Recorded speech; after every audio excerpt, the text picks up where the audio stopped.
El mensaje de hoy lo hemos titulado Jesús el Cristo revelado. Jesús el Cristo revelado. ¿Revelado en dónde? Pues para todo el mundo, pero de manera especial y particular revelado en mí. Esa es la gran bendición, que sea Cristo revelado en cada uno de nosotros. Ahorita que cantábamos este canto de Jesús, mi buen pastor, en realidad es un canto que habla de eso. Es un canto que habla de la revelación personal que se tiene de Cristo y que podamos expresarlo y decir: confío plenamente en ti, reconozco que tú eres Dios y que tú como buen pastor y a mí como oveja me estás guiando a hacer tu voluntad y que estoy guardado y librado de todo mal, porque eso hace el buen pastor, ¿verdad? Provee alimento, protege, da seguridad, reconforta. Todo esto habla de la revelación de Cristo a nuestras vidas. Y vamos a ir al capítulo 8 de Marcos. Estamos llegando ya hacia el final del capítulo. Vamos a leer los versículos 27 al 30. Marcos 27 al 30. ¿Están ahí? Voy a empezar a leer el versículo 27. Dice: Jesús y sus discípulos fueron entonces a las aldeas de Cesarea de Filipo. En el camino, Jesús les preguntó: ¿quién dice la gente que soy yo? Ellos respondieron: unos dicen que eres Juan el Bautista, otros que Elías, y otros más que alguno de los profetas. Entonces él les preguntó: ¿y ustedes quién dicen que soy? Pedro le respondió: tú eres el Cristo. Pero él les mandó que no dijeran nada a nadie acerca de él. 4 versículos que son el punto central del mensaje del Evangelio de Marcos y de cada uno de los evangelios. Está dirigido a revelarnos quién es Jesús de Nazaret, a que conozcamos quién es Jesús de Nazaret y aprendamos a tener una relación con Él. Así que hemos llegado al punto central del Evangelio. Durante 8 capítulos, y que estamos casi llegando al final de ellos, Marcos ha venido hablándonos de quién es Jesús. ¿Cómo lo ha hecho? Hablándonos a través de las señales, a través de las enseñanzas, a través de las predicaciones que Él dio, a través de la relación con sus discípulos, a través de la relación con la gente. Nos está diciendo quién es Jesús. Y se refiere en ese momento, pues sí, al Jesús histórico. Pero el Evangelio no son solamente datos históricos. El Evangelio es la revelación de la palabra de Dios. Y tiene el propósito de que los creyentes de todas las generaciones podamos llegar a conocer quién es Jesús de Nazaret. ¿Quién realmente es Jesús de Nazaret? ¿Quién es para mí? ¿Quién es para ti Jesús de Nazaret? Así que a esto responde Marcos, a esta pregunta de quién es Él. Y segundo, va a responder a cuál fue su misión. 2 cosas muy importantes: quién es Jesús de Nazaret y cuál es su misión. ¿Cuál fue su misión aquí en la tierra hace 2000 años? Y si vemos el pasaje que estamos actualmente leyendo en el conjunto del Evangelio, nos vamos a dar cuenta que Marcos habla de Jesús como el siervo, ¿verdad? No como el rey, no solamente como el maestro, sino como el siervo dispuesto siempre a servir a los demás. Y lo vemos durante más de 8 capítulos, muy ocupado con las multitudes, muy ocupado en la enseñanza, haciendo muchos milagros. Dice Marcos en el capítulo 1, cuando recién empieza el Evangelio, en el 1:1, dice Marcos: comienzo de las buenas noticias de Jesús, el Mesías, Hijo de Dios. Así comienza a escribir Marcos y Pedro este Evangelio. comienzo de las buenas noticias de Jesús, el Mesías, Hijo de Dios. Y es lo que va a estar desarrollando a lo largo de todo el Evangelio. ¿Cómo es que llegamos a la revelación? ¿Cómo llegaron ellos? ¿Cómo llegó Marcos, Pedro y cada uno de los discípulos a la revelación de quién es Jesús? Porque necesitamos llegar. Cada persona en lo particular necesita llegar a la revelación personal de quién es Jesús y cuál fue su obra realizada y cuál es la obra que sigue realizando el día de hoy. Marcos señala las enseñanzas de Jesús, revelando la autoridad y el poder de Jesús. Dice, nadie enseñaba como él. Era sorprendente para los que lo escuchaban saber la autoridad y el poder con el que él hablaba. Y esa autoridad y poder con el que hablaba y con el que enseñaba, después lo confirmaba con señales milagrosas poderosas. Miles de personas fueron sanados, sordos, ciegos, leprosos, tartamudos, paralíticos e incluso resucitados.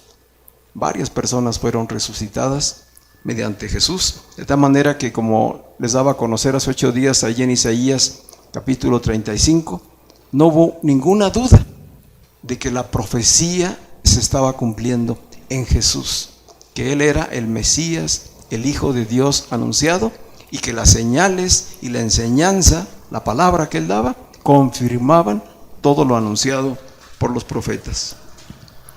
Así que Jesús inició su predicación allá en Galilea. Hoy quise pedirle a Beto que nos tuviera un mapa.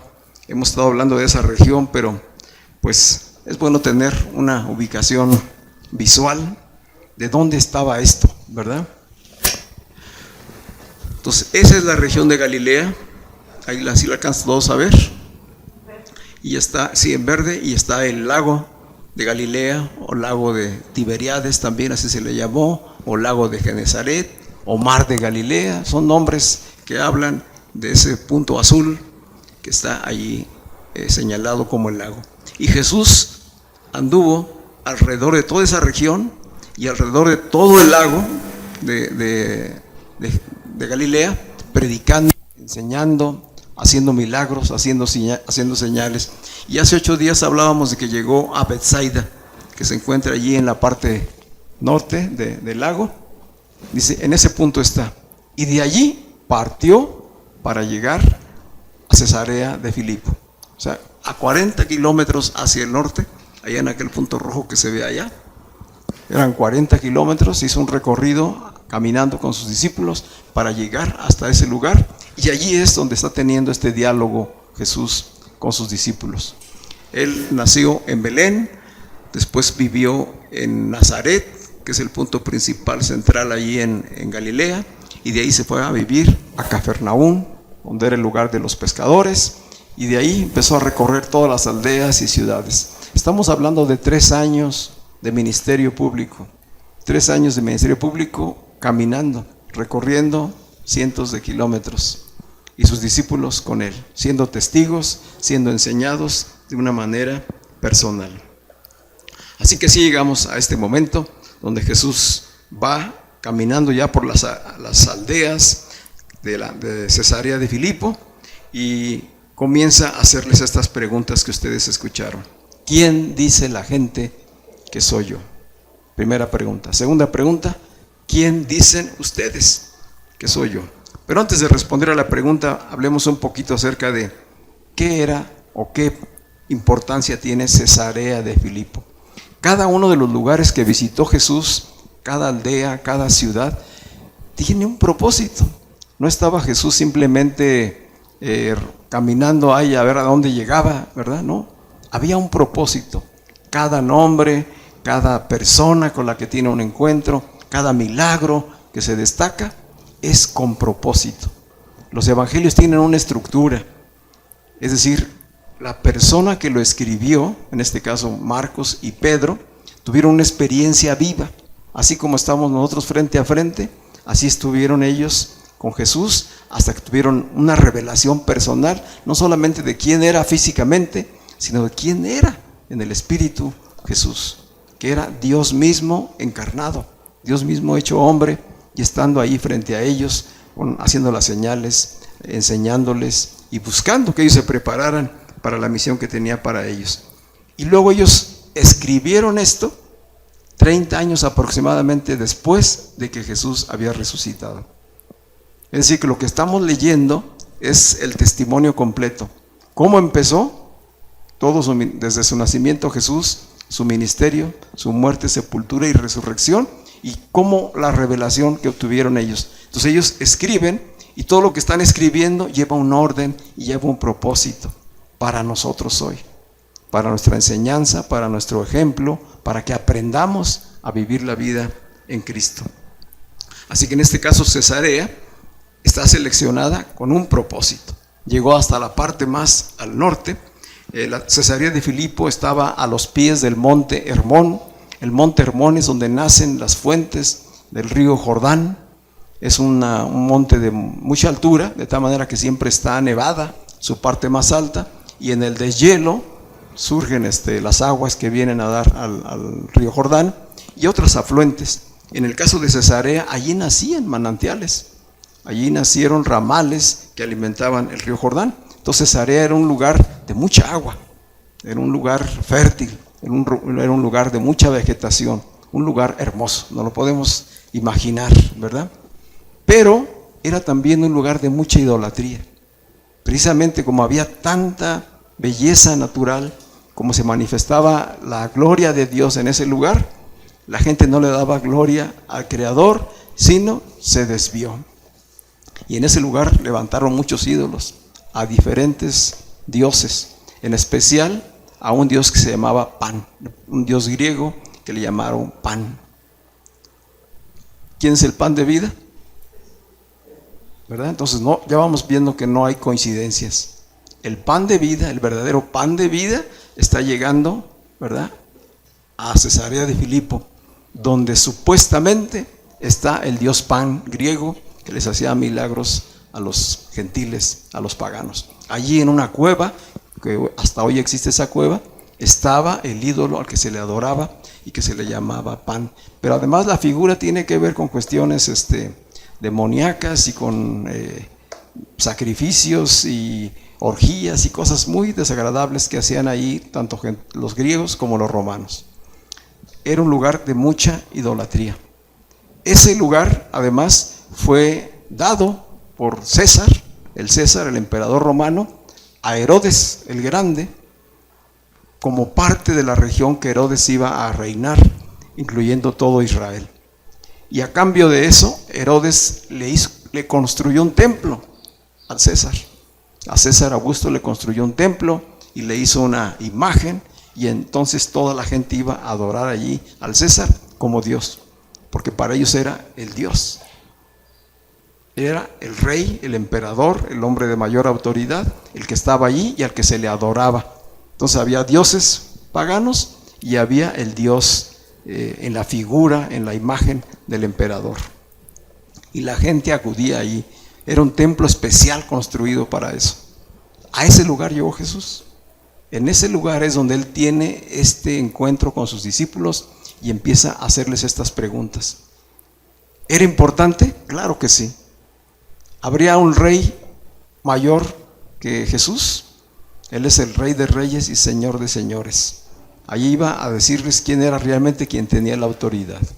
No había mayor proveedor o mejor pan que el pan de vida, que era mismo Jesucristo. Es decir, tiene propósito. Ese lugar que pareciera decir, pues ¿por qué vino Jesús hasta este lugar y en este preciso lugar darles a conocer la revelación o darse a conocer en revelación a sus discípulos? Tenía que ver con todo este contexto, de que finalmente se supiera quién era Él, cuál era su propósito de vida. Así que llegamos al punto de la revelación de la identidad de Jesús. Este es el centro del mensaje de hoy, la revelación de la identidad de Jesús. A todos en algún momento de nuestra vida nos es de interés conocer nuestra identidad. ¿Alguien ha tenido ese interés?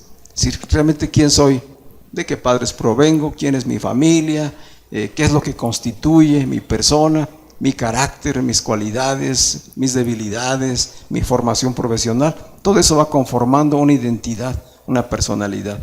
Y debe ser de interés de cada uno, pues descubrirla, conocerse a sí mismo, ¿verdad? ¿Quién soy yo? ¿De dónde vengo? ¿A dónde voy? ¿Cuál es el propósito para mi vida? Son preguntas que nos llegamos a hacer. Hay un escritor que decía que todos somos tres personas.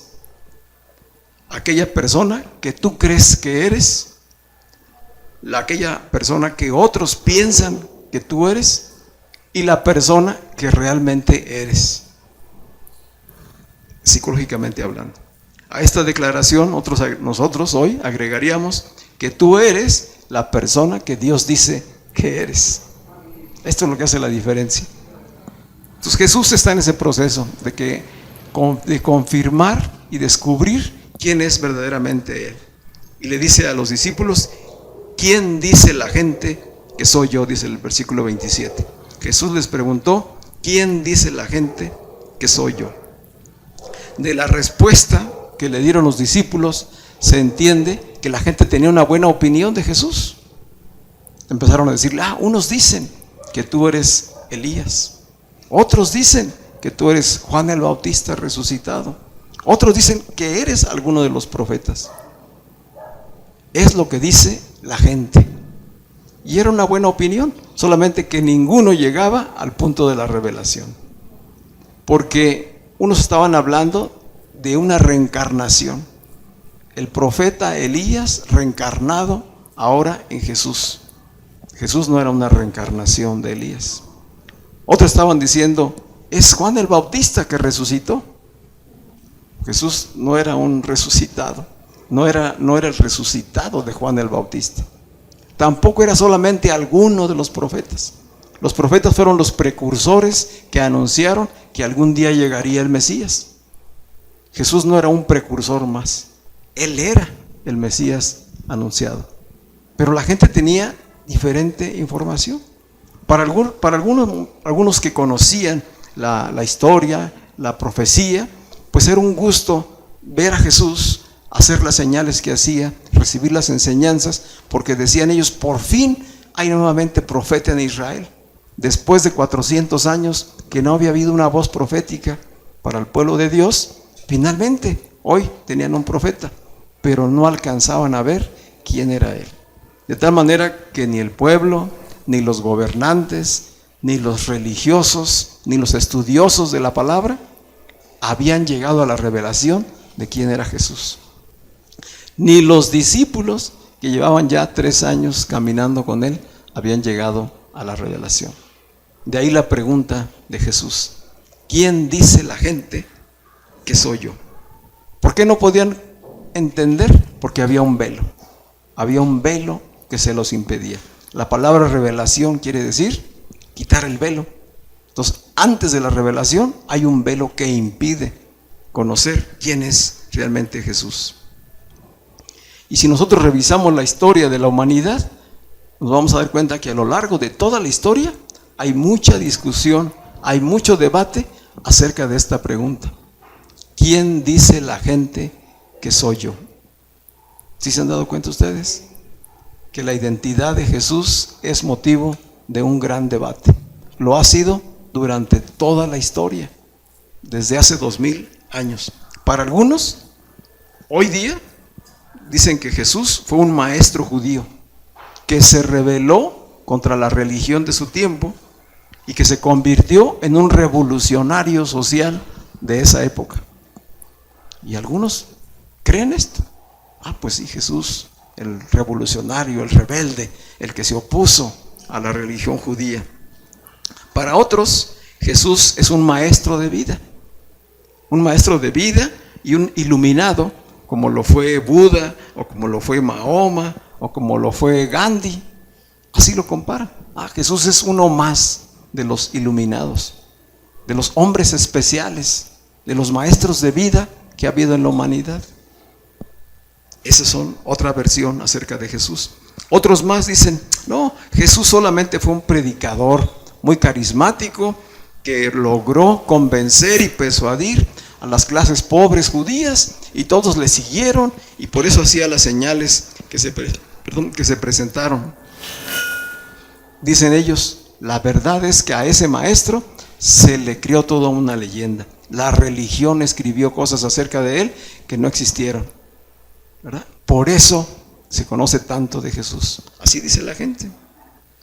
Hoy día el judaísmo, la religión judía donde nació Jesús, no reconocen a Jesús en su divinidad. Ellos siguen hasta hoy sin reconocer a Jesús como el Hijo de Dios, como el Mesías anunciado. Ellos siguen esperando al Mesías. El Islam, que es la otra religión paralela al judaísmo allá en el oriente, tampoco reconoce la divinidad de Jesús. Hablan de que Jesús fue un profeta, pero no lo reconocen en su deidad, en su divinidad. Este es el punto. ¿Quién es Jesús para la gente? ¿Quién es Jesús hoy en día? Hoy en día existen muchas y diferentes opiniones.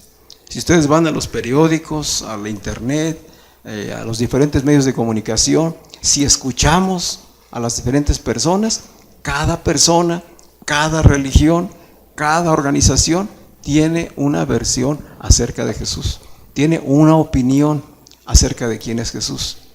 Pero ¿quién tiene la revelación? Si hoy Jesús te preguntara a ti o a mí, ¿quiénes dicen en tu familia que soy yo? ¿Quién dice? ¿Tus hermanos, tus padres, tus primos? ¿Qué dicen acerca de Jesús? ¿Qué dicen de mí? ¿Quién soy yo? A los vecinos, tus vecinos, ¿qué dicen? ¿Qué dicen que soy yo? ¿Quién soy yo? ¿Qué dicen los periodistas? ¿Qué dicen los políticos? ¿Qué dicen los gobernantes el día de hoy acerca de quién soy yo? ¿Sí han escuchado? Que cada quien tiene una opinión. Y esas opiniones generan lo mismo que se generó allí en este momento cuando Jesús estaba preguntando a sus discípulos. Había confusión. Había confusión y no había entendimiento. Eran tantas las voces que hablaban, que opinaban, eran los hechos que se sucedían, era la manera en que se interpretaban lo que estaba pasando en torno a Jesús, y de ahí surgía una opinión. Y hoy en día sigue siendo lo mismo. Hoy la gente sigue debatiendo quién es Jesús. ¿Serán correctas las apreciaciones de la gente el día de hoy respecto a Cristo, respecto a Jesús? ¿Cuántas de estas opiniones influyen en nosotros? Porque los metodistas dicen una cosa, los bautistas dicen otra cosa, los testigos de Jehová dicen otra cosa, y así. Si vamos preguntando y escuchando, son muy diferentes las opiniones. ¿Qué es lo que necesitamos? La revelación, que se quite el velo, que no se vaya uno con la finta de las apariencias. Por eso dijo Jesús en el versículo 29, y ustedes, si ya hablamos de la gente, ya hablamos de la historia, de los gobernantes, de los políticos, de las escuelas, de las filosofías, de las religiones, ahora es personal. Y ustedes, mis discípulos, ¿quién dicen que soy yo? Y ustedes, hijos de Dios, hoy, ¿quién dicen que soy yo? ¿Tienen ya claro mi identidad? Porque en la medida que tienen clara mi identidad como Jesús, van a tener también clara su identidad como hijos de Dios. Este es el punto. Así que en contraste con lo que piensa la gente de Jesús, ahora Jesús confronta de manera personal a los discípulos y nos invita también a nosotros a mirar a Jesucristo a los ojos y decirle quién es Él para ti, quién es para nosotros. De frente, así se detienen los discípulos y les preguntan, ¿quién dices tú, Pedro? ¿Quién dices tú, Juan? ¿Verdad? ¿Quién dices tú, Beto? ¿Quién dices tú, Rafi? ¿Quién dices tú, Víctor? Y así a cada quien. ¿Quién dices tú que soy yo? Y la pregunta sacude, ¿verdad? No es una pregunta que podamos contestar así con ligereza. Motiva a la reflexión. ¿Quién es Jesús? ¿Qué pensamos acerca de Jesús? Para cada uno de nosotros, ¿quién es Él? Jesús no espera una respuesta teológica y que le digamos ahorita lo que dice la Biblia y lo que opinan los filósofos. Tampoco espera una respuesta religiosa.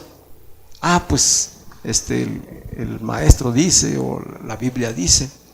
¿Qué espera Jesús de respuesta? Que busques en ti.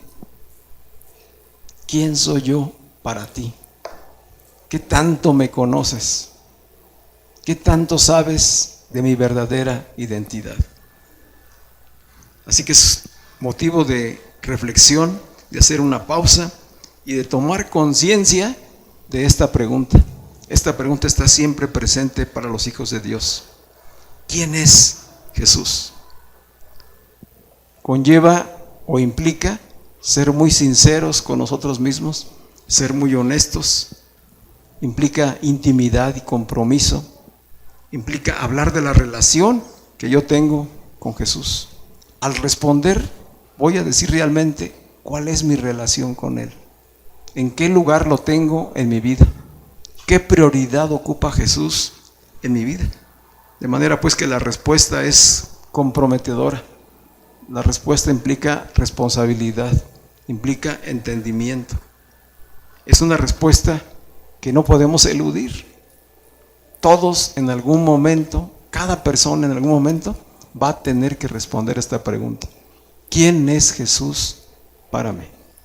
¿Es Jesús solamente una religión?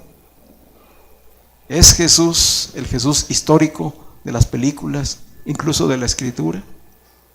¿O es el Cristo revelado? ¿Es el Cristo revelado para ti? ¿Qué lugar ocupa en tu vida? Pedro fue contundente en este momento. Después de haber todos dicho quién decía la gente que era él, ¿cómo contesta Pedro? Pedro dice: tú eres el Cristo. Tú eres el Cristo. Y esta respuesta tiene una implicación muy grande.